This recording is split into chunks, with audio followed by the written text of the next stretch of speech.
Hello there, it's me, Steve Mellor, and welcome in to GrowthReady, the podcast that allows high performers to reveal the reality behind what it means to ready yourself for growth, the personal and professional challenges along the growth journey, while also allowing the high-performance executive coach in me to satisfy his curiosity toward what drives optimal performance. My guest today is President and CEO of Sigma Engineering and Construction, Robbie Olivier. Robbie is a relentlessly curious man whose leadership style and approach to business is something I've been able to admire now for some time because he allows himself to personally and professionally grow while also providing the space for tens upon hundreds of others to do the same. Mr. Robbie Olivier, how are we doing? Great, buddy. How are you? Wonderful, wonderful. So excited to have you part of GrowthReady as this podcast is introduced to the world. But as I will with all my guests from now on, before I introduce you properly, in one sentence, Robbie, tell us what it means to you to be growth ready. Yeah, kind of have a on the nose response with that, I guess, is being prepared in general. I think we're all presented opportunities in life. And for me, I look back on certain opportunities that I wasn't ready for.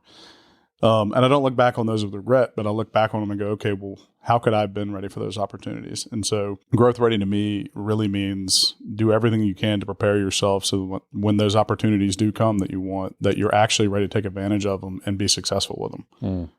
Love it. Preparation. We're going to get into that a little bit further. Before we do, let's give this man the introduction he certainly deserves. Robbie is the president and CEO of Sigma Engineers and Constructors, a destination workplace for both employees and clients in engineering, construction, field services, inspection, and leadership solutions. While his education and career tell the story of an engineer, a large part of Robbie's growth journey has come from playing in creative and innovative spaces as he embraces his pedigree for business and entrepreneurship, whether through real estate ventures, investing in other entrepreneurs and their businesses, or making his own wine, which I might add is delicious.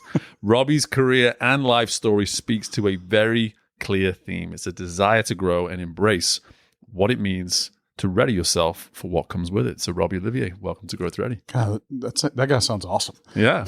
I can't wait to meet him. Thank you. Thank you. Very humbled by that introduction, sir. Yeah, but high praise. What's so wonderful about these introductions I write though sometimes is, and I like bringing this to everyone's attention immediately, is that I didn't have to make any of it up. The evidence is all there. Any research that I've done into you, and I've gotten to know you, and we'll get into it at some point too, is our professional relationship too. But what I love about that initial response to my first question was that came through in abundance in that introduction, an introduction that you had no part in writing, that you weren't aware of. 100%. And right away, I just want to immediately double click on that notion of preparation. So one thing I believe in is when we learn these kind of lessons, typically there's something that had to teach us the lesson in the first place. So when was it, either professionally or personally, that you noticed that the lack thereof when it comes to preparation might just come around and bite you in the butt? Yeah, I mean, I can give you a ton of examples. I'll start with a brief analogy of the dog chasing the car, right? Well, what happens when the dog gets the car? Typically, the dog didn't have a plan, and now he's got the car, and now what, right? And I can give you plenty of examples of my own life. I will say thematically what I made an observation for me was that I was a high achiever and overachiever. I was very goal-driven. I would set these goals, and I would achieve them and not achieve any happiness or joy in that. It was just, okay, well, now I'm going to stress out because now I'm going to make another box to check. So there was no celebrating in that for me. And so I was literally just a dog chasing a car. Now I was a big dog and I was chasing big cars and I was catching them. But to what end, right? What satisfaction did that really grant me? It certainly wasn't bringing me alignment and peace. And so as I do, I kind of made alignment and peace my goal. Interesting. And really trying to be dedicated to having some joy in the process and in the journey as opposed to the achievement in and of itself. And I think where that came from, Steve, is I'll give you one quick story. So I had a former partner. We were 50-50. When I came to Sigma, he was the owner of Sigma. And I slowly kind of bought in throughout the years. But we were having a lot of success. I mean, The year he took over is the year I started at Sigma. We've had exponential growth since then, both as, individuals, as a company, financially, what we're capable of doing as a company, our offer is through the roof. And every year we were having tremendous success, but our relationship was very hard. And he is a wonderful human being, and he's a huge part of who we are today still. But it was just it got toxic for both of us. We were bringing out the worst in each other. And what's funny is I was so frustrated, so I went and hired a coach. Somebody told me I needed to do that. And that coach worked with me for a couple of months. And man, she was a huge fan of mine. I was learning so much from her. She had great insights. It was super powerful. I'm like, man, she's going to meet my partner and really validate like how crazy this person is. And he's just not a great partner. And so I set up a meeting and the three of us met, and everything happened as I predicted it would. Like he triggered me. I got upset. He said a bunch of things I didn't agree with, and he and I got into it. I'm like, yep, she's going to see, and she's going to make me feel good about this. And then we're going to come up with a plan of how I'm going to fix him. And those are all literally what I was thinking. Okay. Yeah. Very much had a victim mentality of the reason I'm not happy is because of that guy. Nothing I'm doing. Sure. Right. Well, I left that meeting. She left the meeting. I'm halfway home. I call her, and she goes, I knew you weren't going to wait. I said, yeah. So he's crazy, right? Like he's a problem. She goes, so I do have an observation I want to share with you. I said, okay. And I almost got in a wreck when she told me this. She goes, he's not the problem, you are.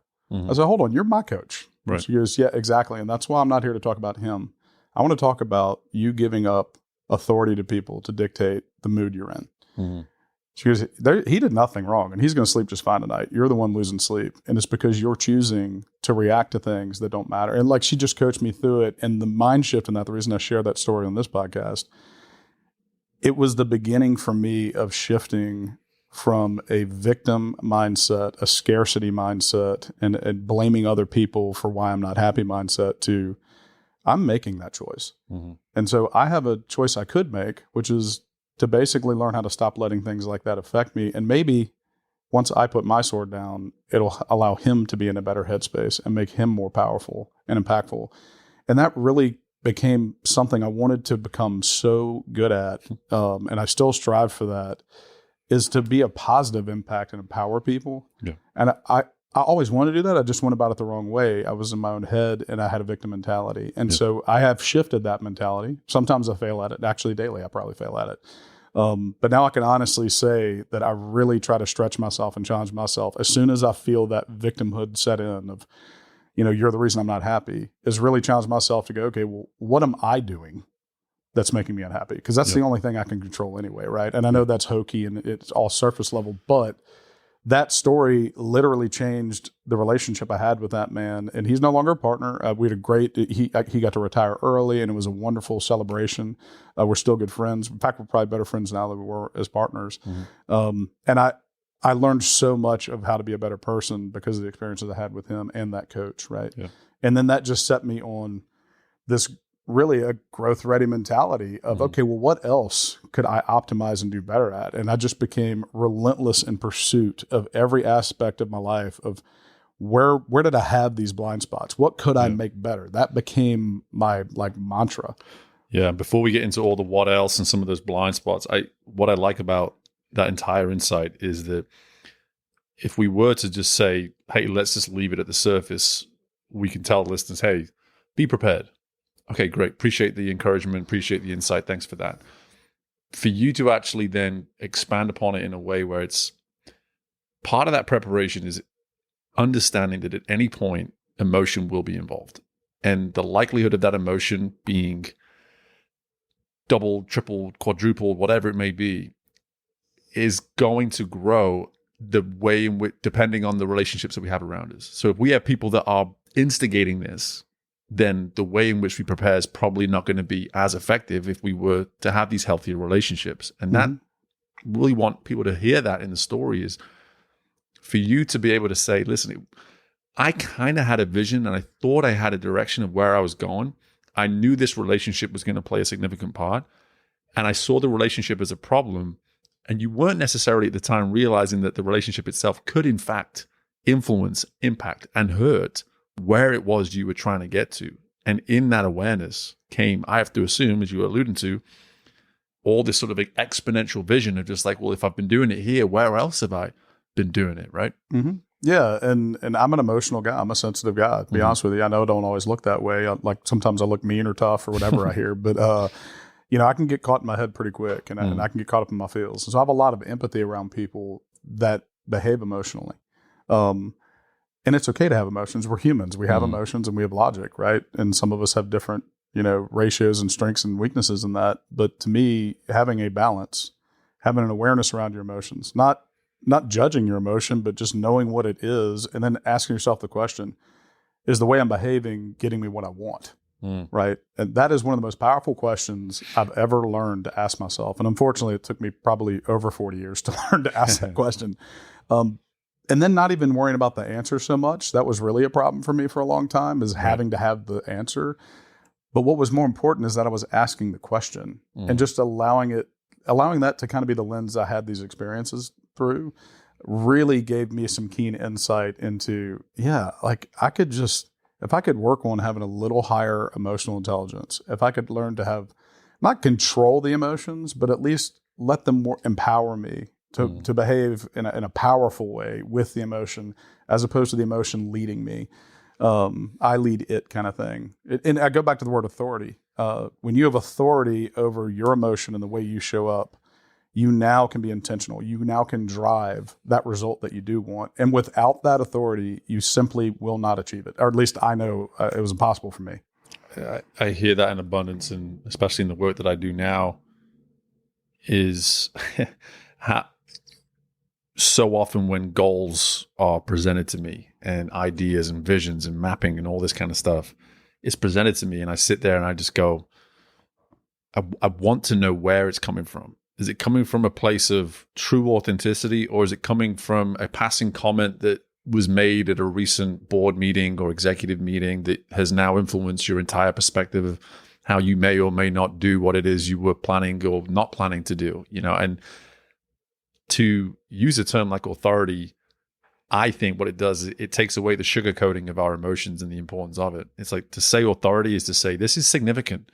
It's not just a thing. It's not just a way of doing it. It's actually in many ways, it could be the way. Like, if you want to actually map out effectively for growth, it's to take authority over emotions. And I really would love any kind of anecdote or insight around what some of those steps or processes may look like for you now, when you maybe sense that you are losing some of that authority in certain moments, and then how you maybe re-equip yourself and re-implement authority in those moments.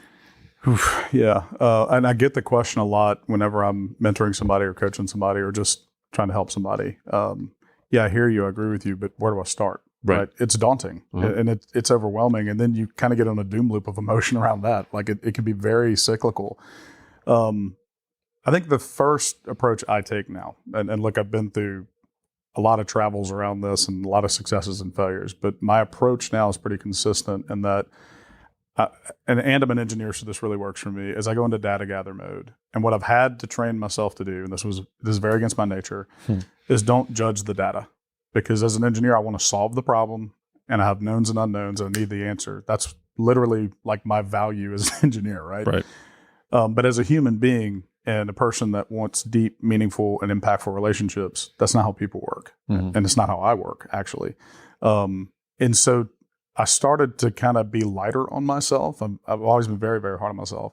But just allow myself to not know the answer and just be curious, as opposed to anxious, right? Yep. And that doesn't sound like that big of a deal, but that mindset allowed me to really ask better questions, and greater answers were revealed to me. There was a lot more peace around that. And look, I had a lot of successes and failures with that, but what it opened me up to was, oh, you went to a certain training that coached up, how to have better, alignment of purpose kind of thing. That's a phrase I kind of use a lot, but sure. I'd see somebody, I love the way that they move through the world. I'm going, wow, how do I get more of that? Right. And so I'd ask them questions, and I would just get to know them better. And then, oh, you have a coach. What's that look like? What does that mean? How do I find a coach? What does that look like? Right. And what books are you reading? And again, with the GrowthReady mindset, to bring it back to the theme of the podcast, it became my singular focus. I was relentless in the pursuit of attaining that lifestyle and that mentality. I wanted that happiness, that peace. So it made me open. And then I'd read a book. I'd share that book with somebody. They'd share another one with me. I'd go to an awesome training course. I might wind up facilitating a training course. We started a leadership company that provides training, and just leaned into my passions and then learned from other people and was just way more open to experience. So I went from, I know all the answers, and I could be very condescending and very arrogant around that and very defensive when someone tried to help me. That was the one thing I had to break. Yeah. More than anything is everyone that tried to help me, I went out of my way to let them know I don't need your help, Right. when I so desperately needed it. Right. Right. Amen. And the irony in that, I look back on it now and I can laugh at myself, but man, if I could go back 15 years ago and talk to myself like, dude, you're an idiot. Like, just stop. Yep. Let people in, let them help you. You don't have to be the guy that knows all the answers all the time. Right. And so I know that was kind of a around the world answer to your question, but to me, the mind shift has to occur before you put the plan in place to go do the things to reach your goal. Yeah. Because you're not going to be able to lay out like a 5-point plan when you don't even know where to start and you don't even have the clarity of what it looks like yet. You kind of have to go, for me, I had to go through exploration, collect the data. And then once I had enough data where I'm like, okay, I think I can pull this together and come up with some hypotheses on where I might want to go next. And then once I had those, I go, okay, so what are those next steps? Let me go ask some more questions. Let me go do some research. Okay, that sounds good. I'll try that. And another thing I'll tell you that was really powerful is I had no problem with going 3 steps down this road and going, yeah, this doesn't feel right, and going right back and going down the road I didn't pick before. I have no problem with pivoting. And that's not to say I'll give up on something necessarily, but being open-minded that, okay, this isn't quite working. I'm going to try something else. Yeah. Yeah, I love it. And something that I really want to bring to folks' attention there, that you said a couple minutes ago, is that you were relentless towards the right mindset. It wasn't a relentless mindset. In fact, what I'm catching there is like the relentless mindset is kind of what got you in trouble. It's just like that's what prevented you to listen effectively, to welcome feedback effectively, all these things. But the relentlessness, you could, and the point I like to make here is that you could still use what came so naturally to yourself. That energy of relentlessness was within you. So instead of a coach coming along and saying, don't be relentless, be this, that's not what was being told to you. It's like, actually, that energy is serving you a ton. Don't let that go, but just reassign it. Put it somewhere that can be effective so that you're moving towards this mindset, as you put it, that can serve you as opposed to hurt you. And that is where we now land on the curiosity piece, in my opinion, because I think clearly that guy before those awakenings wasn't overly curious. He was pretty clear and set in how he was going to do things. And then you suddenly shift almost 180 to this version of yourself that is now completely curious. And you've shared with me off air before, it's just you do define yourself as a relentlessly curious individual. So there we are again with the relentless energy, but you've now landed on curiosity. Tell us how curiosity is serving you today. Let's not go backwards here. Talk to me about how curiosity is serving you right now. One, alignment, a purpose, better relationships, deeper connections. Where in the past, I know you didn't say focus on the past, but to give you comparison, in the past in a relationship, I'd be pretty quick to judge all the things that didn't work or what that person did that I didn't like. Where now I don't dwell on that as much. And that was organic to me. So for me to make that shift was a massive deal. To where now I can give myself grace. I can give people around me grace. I'm way better to be around, I would say. Most people would probably say that. I mean, you are also defining about 7 of the 8 billion people on this planet while you talk about this. Yeah, it turns out I am a human being. Right, you are a human. Carry on. But I think just instead of getting caught up in judgment, it's really allowed me to be a little more open-minded and go, okay, right here, this is where a person might have given up on this person that I'm talking to right now. But I still see an opportunity there where instead of focusing on all the things that person's doing wrong right now is, man, I wonder if I can be for that person what so many people have been for me and just help them get out of their own way a little bit. Now, I've had successes and failures with that. It's not my job to fix people. Again, it took me 40 years to learn that lesson. But I find great joy and purpose in being able to be there for somebody when they feel like maybe other people haven't been. Right. And I'm very driven by that. And so I do think that my relentlessness is unique to me. And I've always been curious, but it's always been shadowed by my probably arrogance and my need to prove to you how much I know, right? And so the curiosity has really allowed me to let go of having to be the smartest person in the room. Yeah. That was so important to me for most of my career, most of my life, even going back to when I was a kid. It was so important that people really viewed me as highly intelligent that could solve all the problems, right? Which, of course, is not an attainable goal, right? And it brought me no joy. Yeah. And so to me, that's why the shift has really been put more into the curiosity, because it's literally by making that shift, I'm sending the message that I actually don't know. That's why I'm curious. Yep. And so it's helped me to be more vulnerable and open at the beginning of a relationship and say, hey, I just want you to know something. And you might not like this about me, but I'm actually not perfect. I don't know all the answers and I'm probably going to let you down. Right. So where can we go from here? Yeah. Right. And just my relationships feel better. Yeah. You know, I feel better with that. I think that's such an important piece, is to capture what you've said there, is those were all human elements, you know, and it's why I loved the way you answered the question. I'm glad I even asked the question the way I did, because I could have easily led you down when I said today, I could have said within your role as CEO, but I didn't say that. I just wanted to say today, I wanted to leave it open-ended like that for you to allow listeners to understand that you're in the space of human performance. Like, you're performing as optimal Robbie. And it just so happens that on any given day, optimal Robbie can be the CEO and president of Sigma. He can be this investor over here. He can be this partner over there. Like, whatever it is, he can be a dad. He can be a husband. He's all these other things too. But that curiosity is serving you as the CEO that you are, the same way that it's serving you as the husband and father that you are. Like, this is just how you are showing up to be ideally the best version of you, if I'm getting that right. Yeah. And look, I think one thing that I've had to learn, and look, with any shift, you go through a transition and you have successes and failures and doubts and all that kind of stuff. But I've had to learn that I'm not perfect at this either. Right. And there's days where I'm going to fail at that, and just kind of learning to give myself some grace. And the gift that's given me is I can give that grace. Where in the past, as the pressure I put on myself, well, that's the gift I was giving to the people around me, was a lot of pressure and a lot of expectations, you know, and just kind of being a psycho. Yep. And you mentioned being a dad and a father. I think sometimes, especially for A-type personalities and people that have lived most of their lives as an overachiever, you feel like you have to be amazing at everything all the time, or you're going to let everybody down. Right. Like, because you're valued, everybody is you're awesome at everything. And maybe they're living vicariously through you, or maybe they have you on a pedestal and you just don't want to let them down, kind of thing. And it's an imposter syndrome thing. And it's an affliction I've definitely suffered from, especially when you're the owner and CEO of an organization that has success. People look at you a certain way that maybe isn't quite reality on how you live your life. And I chased that for a long time, is just try to make sure I show up the way people expect me to. Right.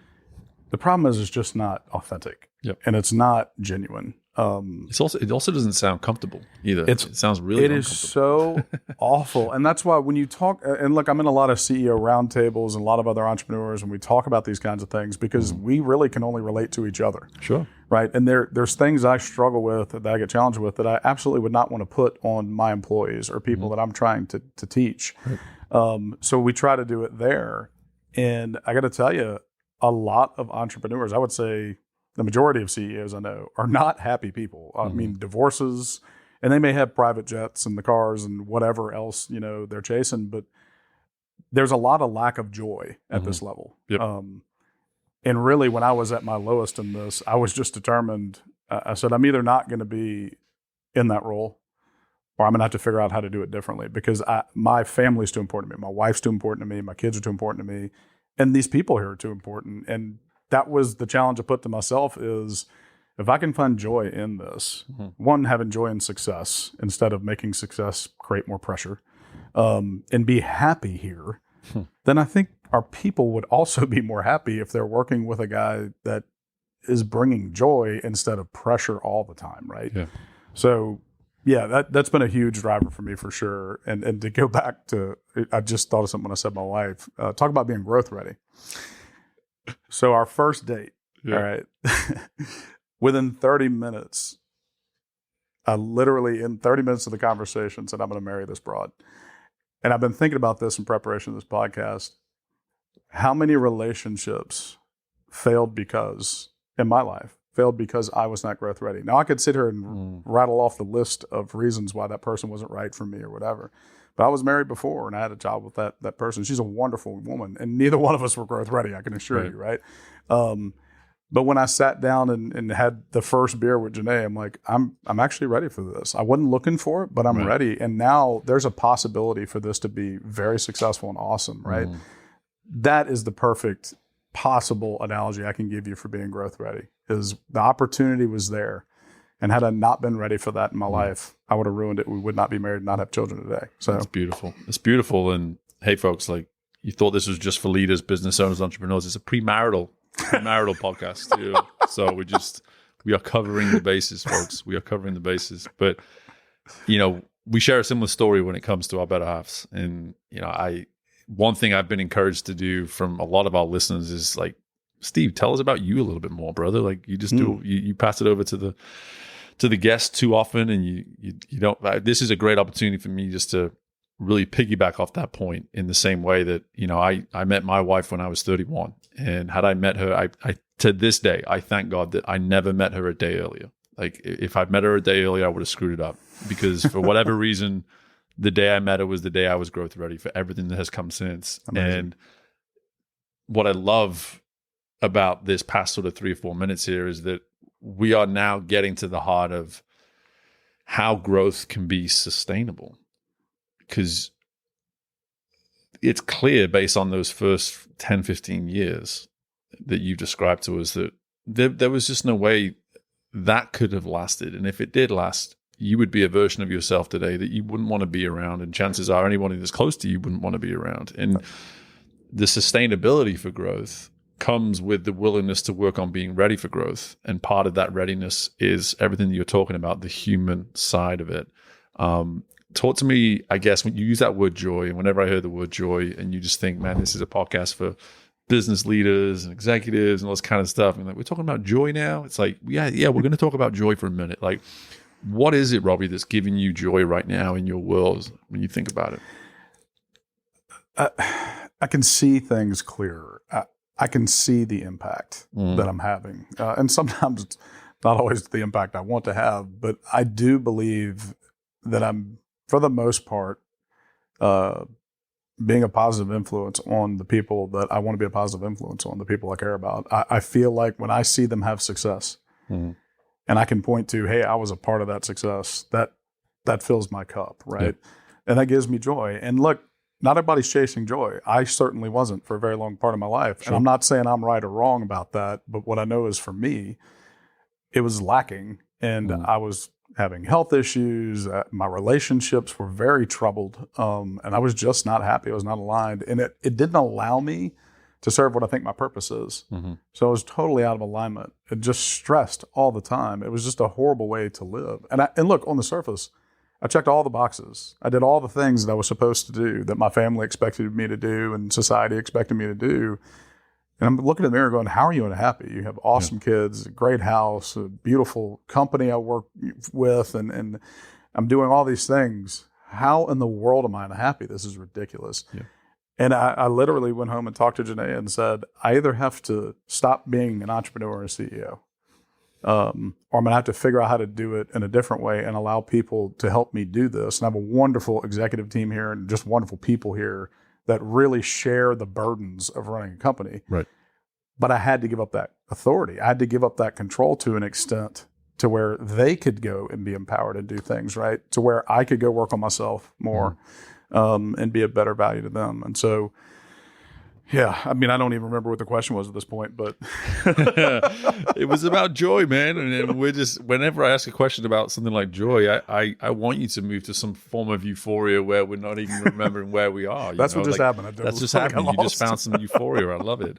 But there's so much about your experience and history that makes sense when you like, okay, I can see how a CEO decides to move into the investment world, real estate, partnering with other companies. And then suddenly we land on this wine thing and we go, hang on a second. This is the one where it's like these all, we can kind of find the connection from A to B to C to D here, but then wine seems to be Z all by itself over here. So now that we're in this space of curiosity and finding joy, clearly wine gives you joy as I look over at your plastic cup with wine in.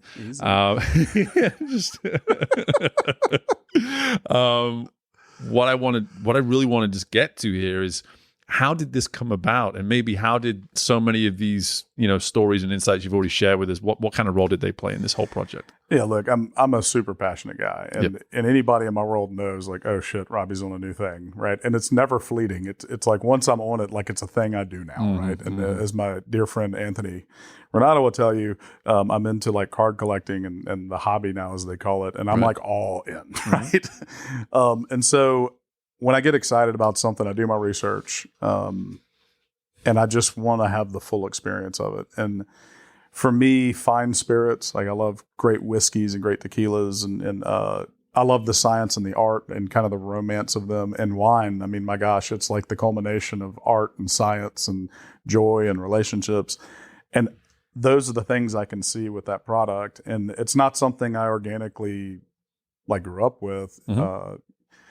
I won't tell you the whole story because it's a long one, but effectively, a really good friend of mine was getting married in Napa, and my wife and I went and did a bunch of wine tours, and I just fell in love with the people that made wine because they were there to tell stories and get you drunk and get you to buy their product, and you were more than happy until you got your credit card statement a month later.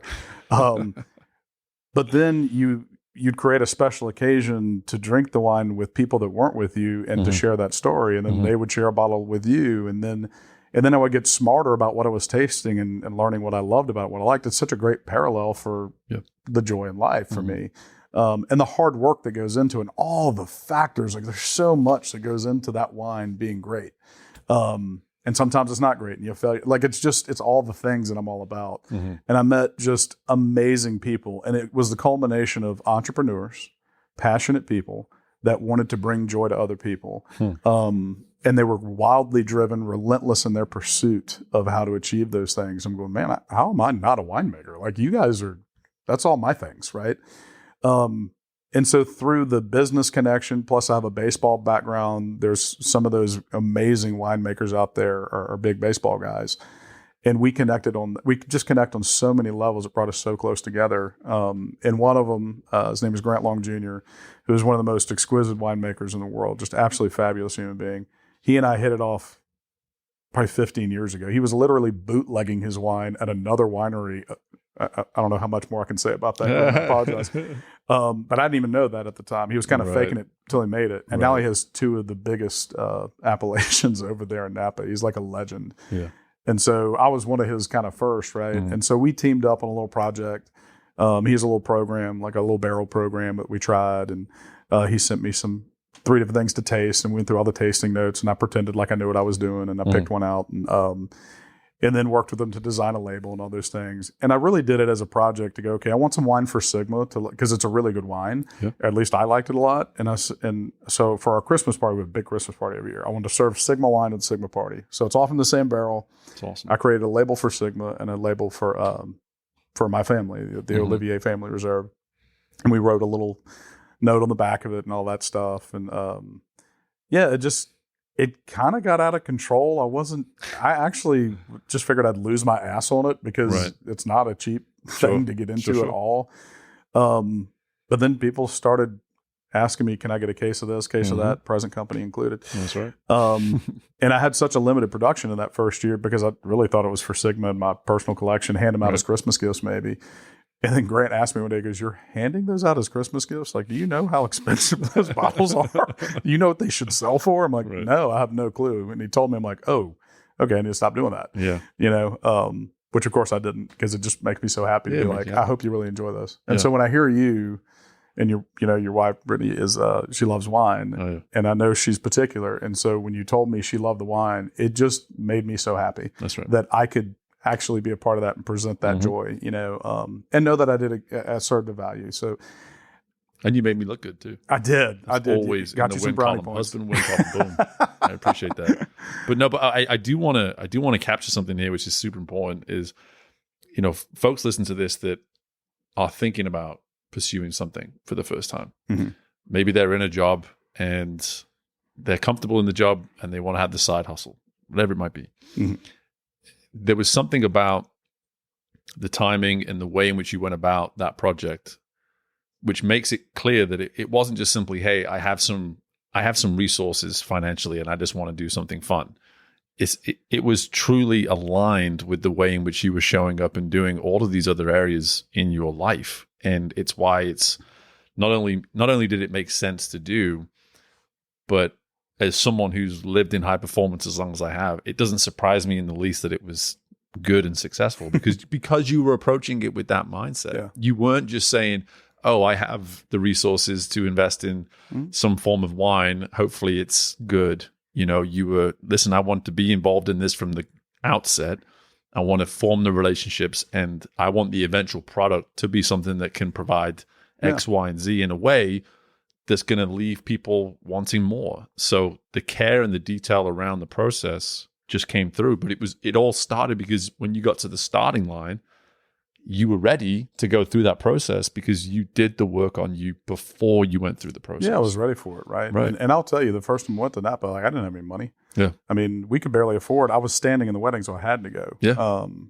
But I wasn't going there with some kind of grand scheme to get into wine. In fact, that didn't happen for probably 12, 13 years later when I was ready for it. And I would say for me too, one thing is very important. I don't just chase every single rabbit. Right. I have check boxes that have to be checked and they're non-negotiable before I decide. And it has to be a person that I profoundly believe in. And it has to be a business or project I can passionately get my head wrapped around because I know me. I will go all in. And if I go all in on something I'm not passionate about or a person I don't believe in, it will crush me. And I've done it. Yeah. I've made plenty of mistakes. I've invested in, maybe it was the right person, but not the right business. Or maybe it was the other way around. Or maybe that person wasn't ready for the growth mindset or the energy I brought. And I've learned that that's now one of those, and every one of those I don't even want to call them failures. Every one of those things that didn't work out, I've added check boxes to my process to where like, you know what? I don't want that result again. So what filter can I put in place to mitigate that result again? And and that's that relentlessness of I always analyze it that way, every experience. And so to bring it back to the wine thing, one, the person is amazing in Grant. I'm super passionate about him. He's a wonderful human. And the product is, I can be really passionate about it. And I can authentically say I thoroughly enjoy it. And it meets my standard of expectation in terms of the quality of the product. And so, and look, I can also tell you, I do almost none of the work. I mean, I designed the label. I mean, he calls me a vintner, which is great, but like he's the one that does all the work. Right. And so I try to be very clear with people about that. I'm not over there stomping grapes, you know? But what I've learned too is that's most people that have wine. And you said earlier, a lot of people just write checks and they don't do tastings. They just, hey, I need a label and I'm going to go make money off of this wine. And a lot of people are very successful in doing that. But that's not why I did this. Right. To me, I'm very passionate about it. It's authentic to who I am. It very much speaks to my taste and it's not for everybody. But it definitely reflects, you know, who I am, my palate and that kind of thing. And I love that I can tell stories around it. There's all kinds of crazy stories around it too. So it through my process checked all the boxes of, yes, this is something I want to get into. It's not going to be cheap. People are going to be like, what the hell are you doing now? Like, why are you doing that now? You're being distracted. And, but that's one of my boxes is it's going to pull me off of my goals. Yeah. You know? And it's so important there's two things. And I definitely want to touch on failure before we wrap up. Like when you align with your purpose, your intentions, your why, it should never be a distraction. Right. You know, it just shouldn't be. And I get that a lot. I hear those stories way too much. It's just someone presented me an idea and I went with it, or I had this idea or someone told me I'm really good at this, so I gave it a go. And it's just like, but did it align with? Was there a why? Was there an intention? Was there a purpose behind it? Because if there wasn't, I'm curious, how did it work out? And 99 times out of 100, not well. I've literally never had an endeavor or a concept I've had work out where I wasn't connected to why I was doing it Mm-hmm. at all. I mean, and I've done plenty of stuff where I'm like, damn, I see the upside here. I can make money on this. Mm-hmm. And that I get presented with these opportunities on a weekly basis. And I've finally learned that I don't have to actually say yes to all of them. And so now I'm very, I scrutinize to a great level of detail before I get into these things, just because I know how I am. Mm-hmm. I'm going to go all in. And I literally have to go to my wife and make a request like, hey, look, the next month or so, just know I'm not going to be as present as, I'd like to be, because I really need to dive into this and make sure it's something I want to do. And she knows my process, and we get to negotiate terms on this, Mm-hmm. right? And she, obviously, they're the priority for me. But that process has allowed me to take on projects that I know, one, I'm going to love the project itself, the people I'm working with, and it sets me up for the best possible way to have success and joy in those things. And to what you said earlier, not everybody can understand that. A lot of people get confused by that. And sometimes I have a perception issue where, like, God, Robbie's getting into a lot of things. Like, is he distracted from running Sigma? Right.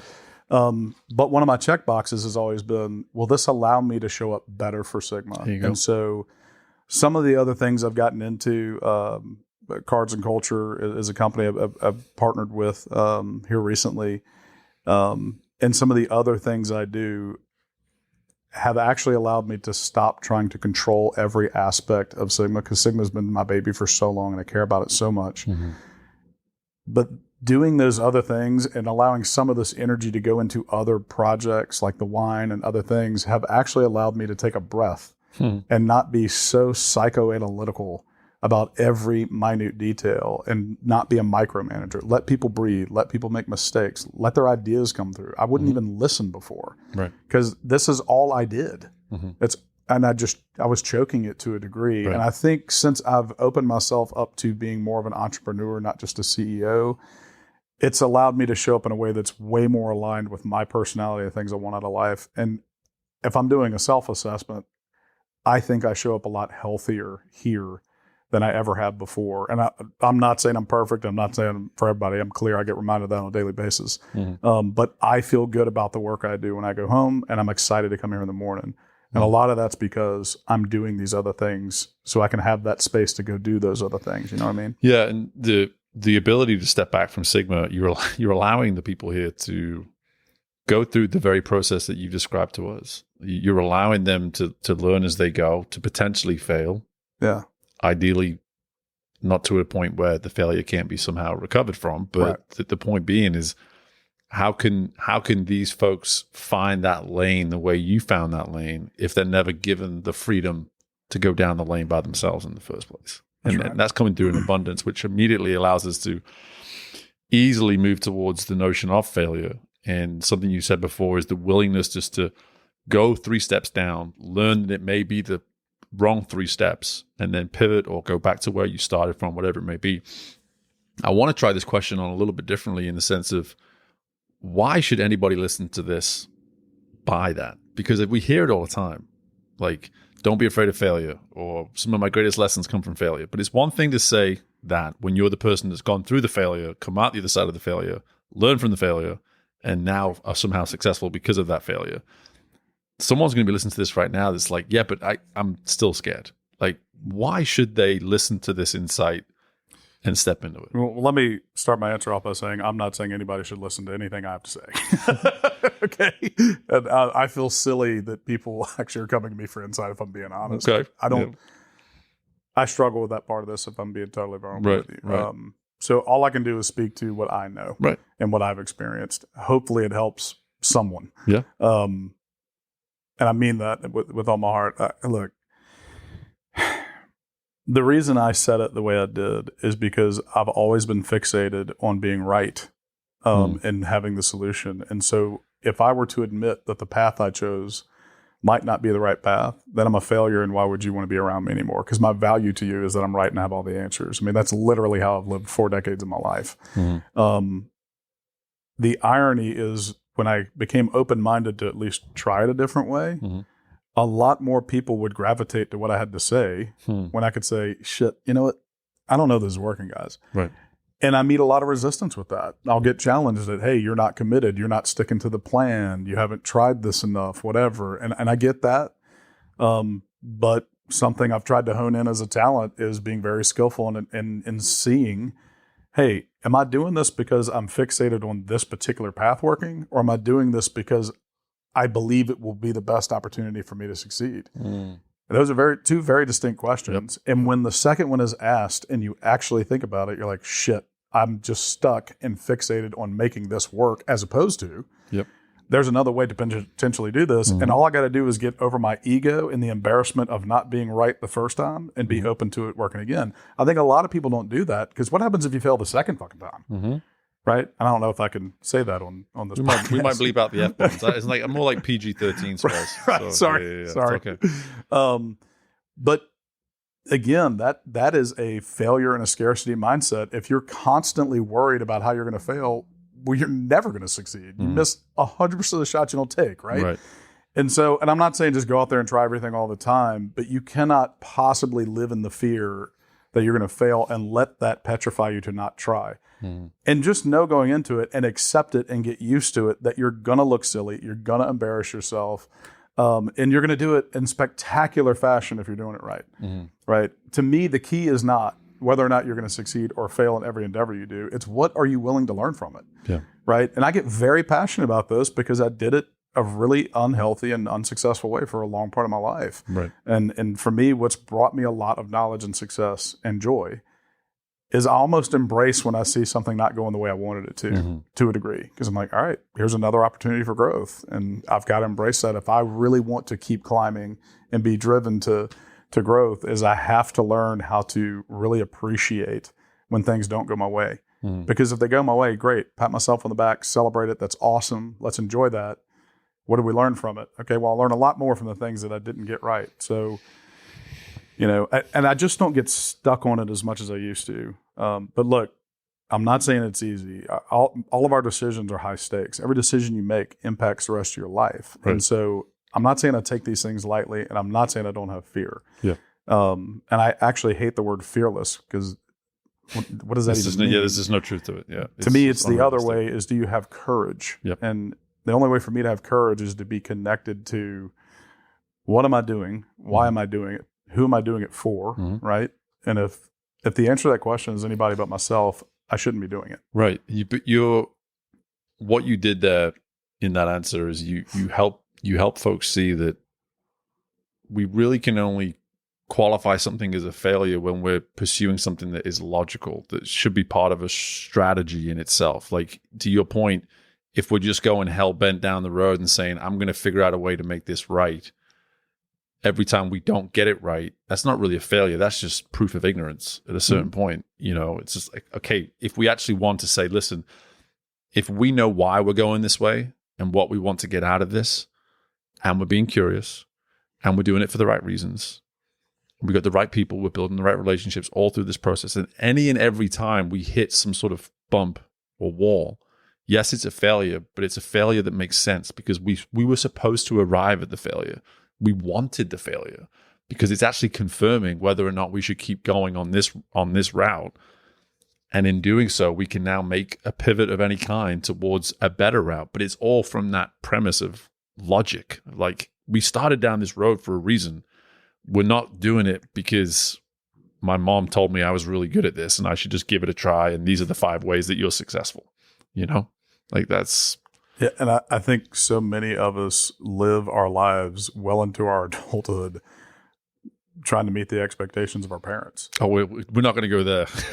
Well, I don't mean to dive deep into that. What I'm saying is, I go back to what I just said, is if you're asking yourself who you're doing this for, right? I was actually shocked when I started asking that question, because I'm going, wow, none of what I'm doing is actually for me. And the irony is, I was seen as selfish and arrogant. Like, what a really difficult thing to navigate mentally, right? Yeah. And that's, and again, jokes aside, it is an important insight in the sense of knowing why you're doing it or who you're doing it for. I'm curious, just in your opinion, is it important that you're doing it for you above all people, or how high are you holding yourself on that level of importance? I think that's a slippery slope for me to say it's above all people. I think the way I choose to look at it is, I need to make sure that I'm grounded, that I'm taking care of myself. Okay. I very much will put others before me in certain scenarios that doesn't serve me or that person very well. I find that when I'm committed to, I'm going to make sure that I'm doing everything I can to take care of myself. Yep. And that puts me in the best possible situation to serve this person. It's not selfish at all. In fact, it's the best gift I feel like I can give, because you know that I'm not going to sacrifice myself to help you, Right. So to speak, right? Yep. Like I want it to be healthy for both of us. And that took a lot of maturing and hard work for me to get to that standpoint, because my definition of serving other people was to be selfless, right? And my definition of humble and humility were not grounded in actually authentic reality. Yeah. And so learning to be true to myself, well, of course I want to take care of myself, but for some reason I just wouldn't admit that before because that felt selfish, right? Right. So it's not, I don't look at it as let me place myself above you. It's one, I need to make myself a priority. Period. Just that simple. Like I need to be a priority. My health and happiness is paramount. And I can hold other people's health and happiness paramount too, but not more than they do for themselves. And so if I'm going to put that on them, I've got to do the same thing when I look in the mirror, right? Yeah, I love it. I love it. And so much of the work I do today and the why behind this podcast is helping people see that when it comes to our growth, when it comes to our readiness, are we able to pursue high or optimal performance without it coming at the expense of our optimal self? And we're hearing that from you. There was a chapter where it certainly was.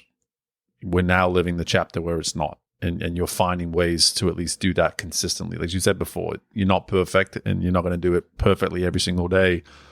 But to wake up with that intention at the least each and every day means that you're always going to be much more likely to be pursuing optimal performance without it coming at the expense of your optimal self. Brother, listen, you know we could go longer, mainly because, and this is the big reveal, Robbie is a client of mine. He is one of my coaching clients. And before I let you have the final word, I do want to just simply acknowledge I'm proud of you just for the insights that you provided on this show, because it's important for people to understand that these kind of discussions they're not the kind of discussions you're having every day. They're just not. And that's what I'm really excited about this next phase and chapter of the podcast, is that I want people to come into this environment knowing that they're going to have a conversation that makes them somewhat uncomfortable.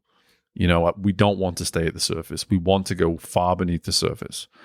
And I appreciate you doing that with us here today, because I think there's insights here that I would like to believe, at least whether it's folks within Sigma, folks within your network, folks that are getting to know you for the first time, whatever it may be, people are hearing the need for more people like you to get in a seat like this and have these kind of conversations, because it's going to help people that maybe one day see themselves, or at least want to see themselves, in a similar seat to that of yours. So that was probably the most uncomfortable I made you this entire time. I want to hit the eject button right now.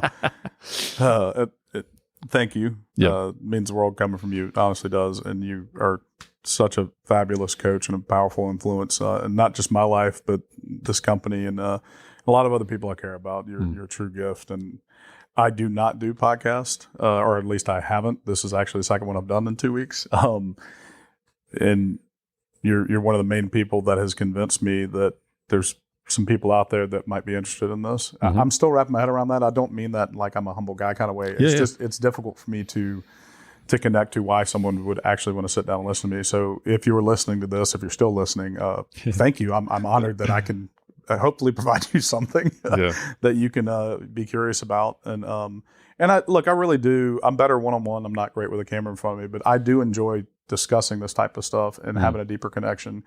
And typically I find one-on-one, that's my target, so I can get a feel for, am I helping that person or not? Right. In this setting, it's a little bit harder for me to connect to that. Yep. So I do appreciate you reiterating that for me. And I'm also super honored to be the first guest on GrowthReady. I didn't even put that together until this morning. Like, holy cow, that's a big deal. That's awesome. Let's go. I'm proud of you, man. I'm pumped for you. This is such a great platform and I've been with you long enough. I've kind of got to watch your process of coming up with this concept, and I've immediately when you said the words, I'm like, oh my God, I see it. Like I am so all in on this, and just being able to explore this with you and be a part of the journey and to kick it off with you is just a huge compliment for me, to just be a part of your journey, dude. You're just awesome. And thank you for being who you are, being a gift to everybody. Well, I appreciate that. And people have definitely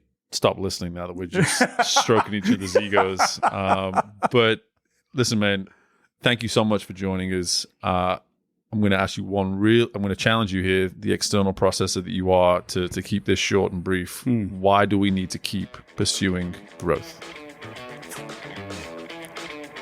You're going to tell me to keep that a short answer. Come on, make it short. Okay, for me, if I'm not growing, I'm dying. And that'll do us right there.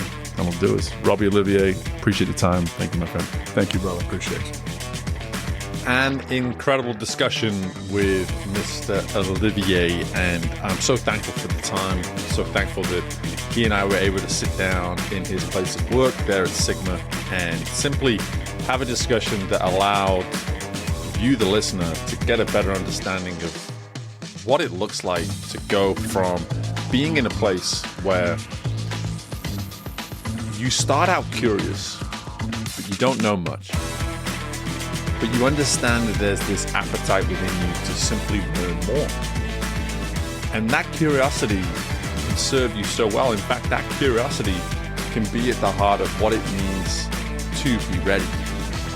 When we think about some of the areas that Robbie discussed with us here, one thing that really comes to mind that can be either a benefit of that curiosity or it can hurt you is the acquisition of data.